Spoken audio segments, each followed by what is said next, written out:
சட்டம் மாறி வந்து மண்ணை முட்டும் காலில் சூழ்ந்து கைகள் தட்டும் வாழியவே என்னவராட்சி திசைகள் எட்டும் நம்மவராற்றல் விண்ணை முட்டும் எட்டு திக்கும் முரசு கொட்டும் வாழியவே.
இப்பொழுது உறையூர் அரண்மனைக்குத்தானே போக வேண்டும்? ஆமாம். ஆனால் நீ வேறு எங்கேயோ அழைத்து வந்திருக்கிறாயே. சற்று பொறுங்கள், அவசரப்படாதீர்கள். எதற்காக இங்கு அழைத்து வந்தாய்? இன்னும் சில நொடிகளில் அது உனக்கு தெரிந்துவிடும். அதுவும் இப்பொழுது.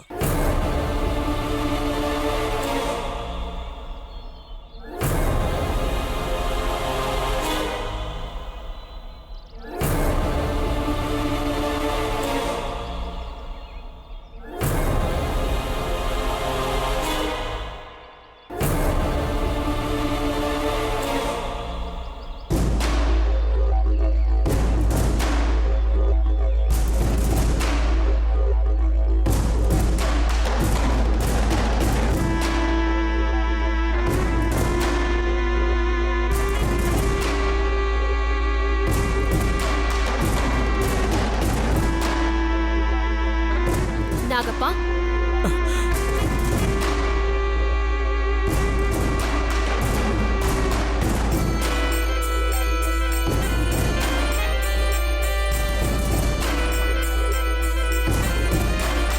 வணங்குகிறேன் தாய்.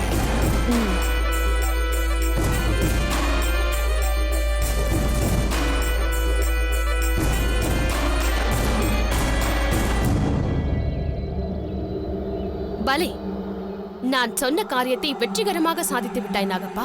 தங்கள் ஆணைக்காக காத்துக் கொண்டிருந்தவனாயிற்றே தாயே. தாங்களே வந்து ஒரு காரியத்தை ஒப்படைத்த பின் அதை நிறைவேற்றாமல் இருப்பேனா? இவர்கள் எனது நம்பிக்கைக்குரிய நண்பர்கள். இவர்களை அருகில் வைத்துக் கொண்டு எதை பற்றி வேண்டுமானாலும் பேசலாம் தாயே. தங்கள் ஆணை கிடைத்த மறுகணமே இவர்களை என்னோடு புறப்படுங்கள் என்று சொன்னேன். ஏன் எதற்கு என்று கேட்காமல் உடனே வந்துவிட்டார்கள். அப்படித்தான் இருக்க வேண்டும். ஒருவனை தலைவனாக ஏற்றுக்கொண்டால் அவன் எதை சொன்னாலும் அவன் மீது சந்தேகம் கொள்ளக்கூடாது. உடனே அவனுடைய ஆணைக்கு கட்டுப்பட வேண்டும். இவர்கள் அப்படித்தான் தாயே. நல்லது. இந்த காரியத்திற்கு ஏன் நான் உன்னை தேர்ந்தெடுத்தேன் என்று உனக்கு தெரியுமா? சொல்லுங்கள் தாயே. பாம்பின் கால் பாம்பறியும் என்பார்கள். அப்படித்தான் நாகத்தின் நஞ்சு கலந்த வஞ்சத்தை உன் கண்களில் நான் அன்று பார்த்தேன். அதில் ஆவேச நெருப்பு கொதித்துக் கொண்டிருந்தது. அதனால்தான் அந்த நேரத்தில் நான் உன்னை அடையாளம் கண்டுகொண்டு என் பணிகளுக்கு ஏற்றவனாக உன்னை நான் நியமித்தேன். தாயே, ஒவ்வொருவரையும் கூர்ந்து கவனித்து அவர்கள் உள்ளத்தையே ஊடுருவி பார்க்கும் திறமை தங்களைத் தவிர வேறு யாருக்கு இருக்க முடியும்? தங்களை முதல் முறையாக சந்தித்த அந்த நேரத்தை என்னால் மறக்க முடியவில்லை தாயே. நாட்டின் தளபதியை தேர்ந்தெடுக்கும் போட்டி நடக்கிறது என்றவுடன் எவ்வளவு பாடுபட்டு அதில் இடம் பிடித்தேன் என்பது எனக்குத்தான் தெரியும். இரு பிரிவுகளாக நடந்த ஒவ்வொரு போட்டிகளில் ஒரு பிரிவில் நானும் மற்றொரு பிரிவில் பார்த்திபனும் வென்று கொண்டே வந்துவிட்டோம். அப்பொழுது நடந்த போட்டிகள் அனைத்தையுமே பாண்டிய நாட்டானான செழியன்தானே நடத்தினான்? ஆம் தாயே. அந்த செழியனுக்கு ஏதோ ஒரு தனிப்பட்ட காரணத்தால் அந்த பார்த்திபனை பிடித்து விட்டது போல் தெரிகிறது. அதனால்தான் எல்லா போட்டிகளும் முடிந்த பிறகு ஏதோ ஒரு ஓட்டப்பந்தயத்தை ஏற்படுத்தினான். அதில் ஏற்பட்ட சிறு சறுக்கலுக்காக என்னை புறக்கணித்து விட்டு அந்த பார்த்திபனை தேர்ந்தெடுத்து தளபதியாக்கி விட்டான். இப்போது பாண்டிய நாட்டான் தன் நாட்டிற்கே ஓடிவிட்டான். ஆனால் அவனால் தளபதியாக நியமிக்கப்பட்டவன் இன்னும் இந்த சோழ நாட்டில் அதே பதவியில் தானே நீடித்திருக்கிறான். இனியும் அவனை அப்படியே விட்டு வைக்கலாமா? நாகப்பன் என்ற பெயர் கொண்ட நான் அவனை அவ்வளவு எளிதில் விட்டு விடுவேனா? எனது நஞ்சை அவன் மீது செலுத்தாமல் விடமாட்டேன். அப்படி சொல் நாகப்பா. அதற்காகத்தான் இந்த பணிக்கு நான் உன்னை தேர்ந்தெடுத்தேன். எதிரிக்கு எதிரி நண்பன் என்பார்கள். என் பாதையில் புதிதாக முளைத்திருக்கும் எதிரி அந்த பார்த்திபன். உனக்கோ அவன் இங்கு வந்த நாள் முதலே எதிரி. ஆக எனது இன்றைய எதிரிக்கு நீ அன்றைய நாளிலிருந்தே எதிரியாகிவிட்டாய். அதனால் நீ உன் வஞ்சத்தை தீர்த்து கொள்ள இந்த சந்தர்ப்பத்தை பயன்படுத்திக் கொள். இதற்காகத்தான் நான் காத்துக் கொண்டிருந்தேன். இவ்வளவு பெரிய வாய்ப்பை தாங்கள் எனக்கு தந்திருக்கும் போது அதை நான் விட்டுவிடுவேனா? என்னை 2ஆம் இடத்திற்கு தள்ளிவிட்டு நாட்டின் தளபதியாக 1ஆம் இடத்தில் வந்து அமர்ந்துவிட்ட அந்த பார்த்திபனை அதிலிருந்து தூக்கி எறிவேன். நீ உன் நண்பர்கள் சூழ இளம் வழுதிக்கு பாதுகாப்பாக சேர நாட்டிற்கு சென்று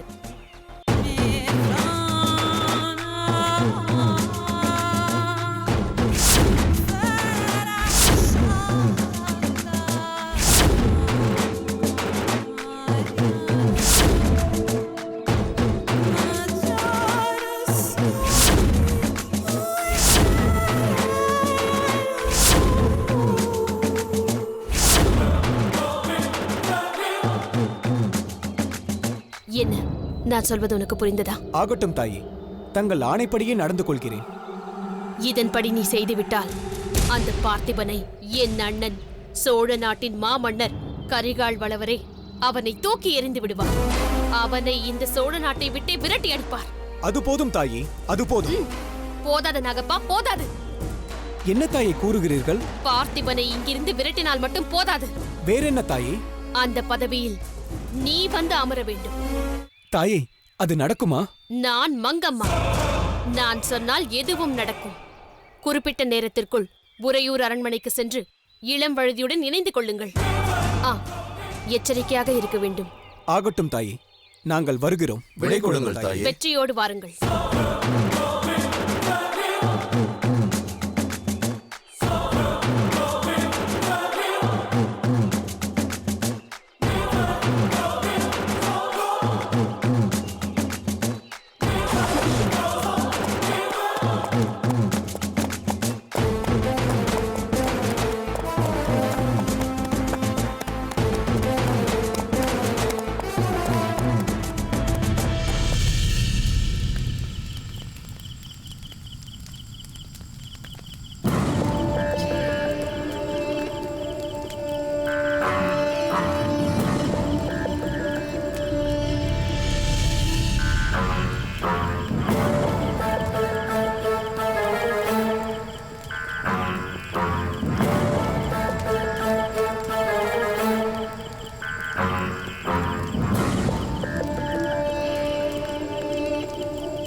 இடும்பா,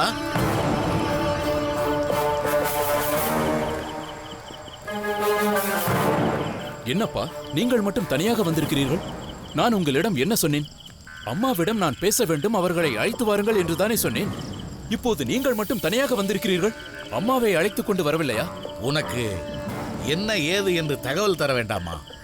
அதற்காகத்தான் நான் தனியாக வந்திருக்கிறேன். தகவல் தருவதற்காக வந்திருக்கிறீர்களா? அப்படி என்றால் என்னிடம் பேசுவதற்கு அம்மா ஒப்புக்கொள்ளவில்லையா? முதலில் முரண்டு பிடித்தாள். அவனிடம் எனக்கு என்ன பேச்சு? அவன் முகத்திலேயே நான் விழிப்பதற்கு விரும்பவில்லை. இன்றைக்கு எனக்கு ஏற்பட்டிருக்கின்ற எல்லா பிரச்சனைகளுக்கும் அவன்தான் காரணம். அவன் பேச்சையே என்னிடம் எடுக்காதே என்று பிடிகொடுக்காமல் பேசினாள். உன்னை பார்க்க வரவே மாட்டேன் என்றாள். அதன் பிறகு நான் ஏதேதோ பேசி அவளை சமாதானம் செய்த பிறகுதான் உன்னிடம் பேசுவதற்கு ஒத்துக்கொண்டாள். அப்படியா? வருவதாக ஒப்புக்கொண்டார்களா? எப்போது வருவார்கள்? முதலில் நீங்கள் போங்கள், நான் என் வேலையை முடித்துக் கொண்டு வருகிறேன் என்றாள். வந்து விடுவாள்.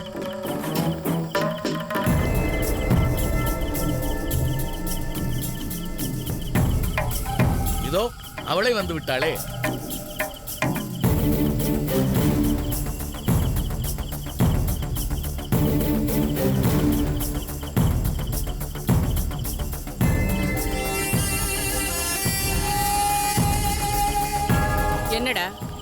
எதற்காக என்னை கூப்பிட்டு அனுப்பினாய்?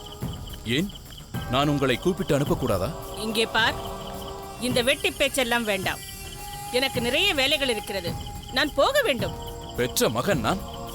எனக்காக உங்கள் வேலைகளை எல்லாம் ஒரு நாள் தள்ளி வைக்க கூடாதா? பெற்ற மகன் உத்தமனாக இருந்தால் ஒரு நாள் என்ன, 9 நாட்கள் கூட என் வேலைகளை எல்லாம் தள்ளி வைப்பேன். எனக்குத்தான் அந்த கொடுப்பனையே இல்லாமல் போய்விட்டதே. உன் அப்பனை போல் உனக்கும் எப்பொழுதும் குடிக்க வேண்டும், கெட்ட சகவாசம் வைத்துக் கொண்டு திரிய வேண்டும்.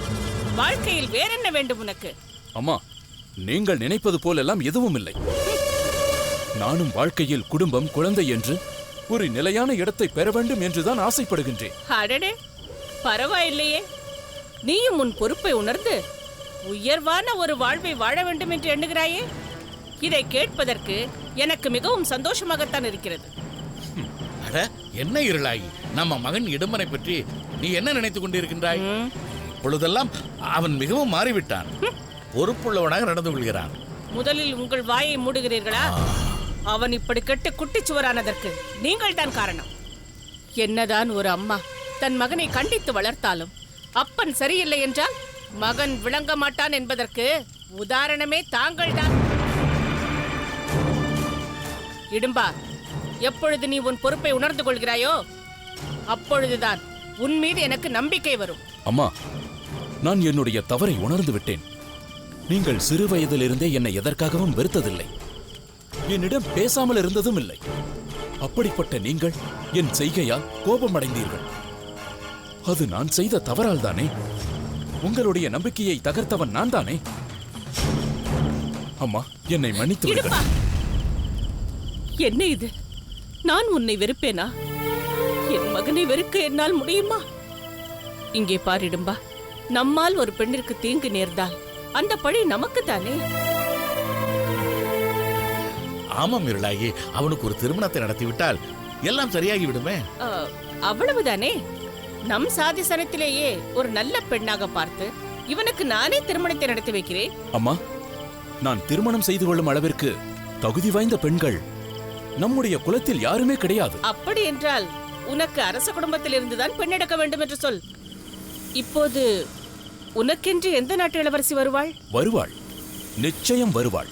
எந்த நாட்டு இளவரசி உனக்காக காத்துக் கொண்டிருக்கிறாள்? வேளிர் நாட்டு இளவரசி.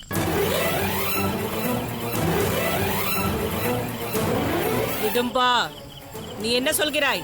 ஆமாம் அம்மா, வேளிர் நாட்டு இளவரசி தாமரையை நான் திருமணம் செய்து கொள்ள முடிவெடுத்து விட்டேன். அடே, வேளிர் நாட்டு இளவரசி தாமரையை திருமணம் செய்து கொள்ள நீ முடிவெடுத்தால் போதாது, அதை அந்த தாமரை முடிவெடுக்க வேண்டும்.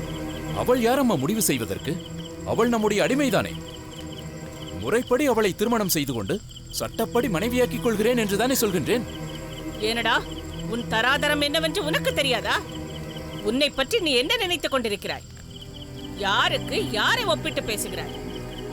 இப்படி ஒரு எண்ணத்துடன் நீ இருக்கிறாய் என்று தாய் மங்கம்மாவிற்கு தெரிந்தால் அடுத்த கணம் உன் உயிர் உன் உடம்பில் இருக்காது. உன் தகுதி என்னவோ அதற்கு தகுந்தாற்போல் ஆசைப்படு. அவசரப்பட்டு உன் தகுதிக்கு மேல் ஆசைப்பட்டு ஆபத்தை வரவழைத்துக் கொள்ளாதே.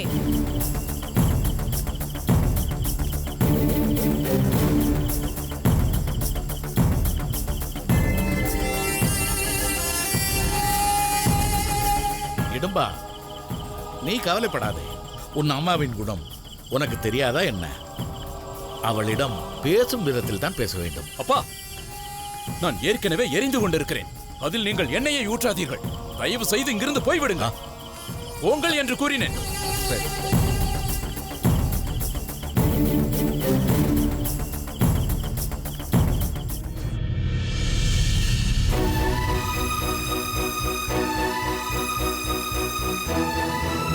ஒரு கவிதை, ஒரே ஒரு கவிதை என்னை பற்றி பாடுவீர்களா?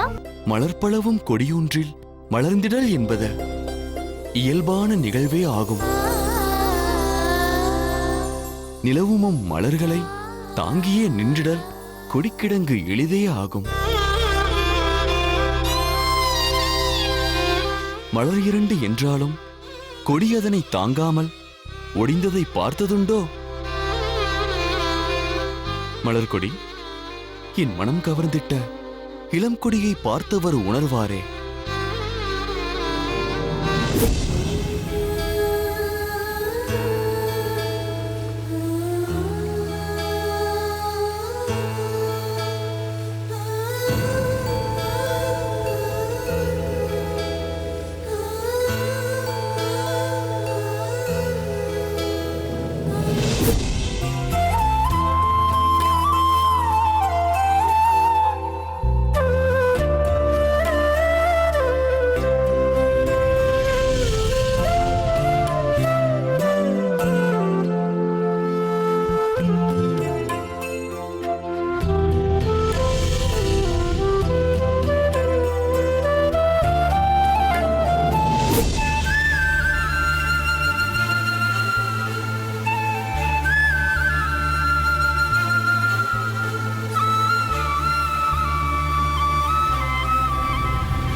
மலர்கொடி,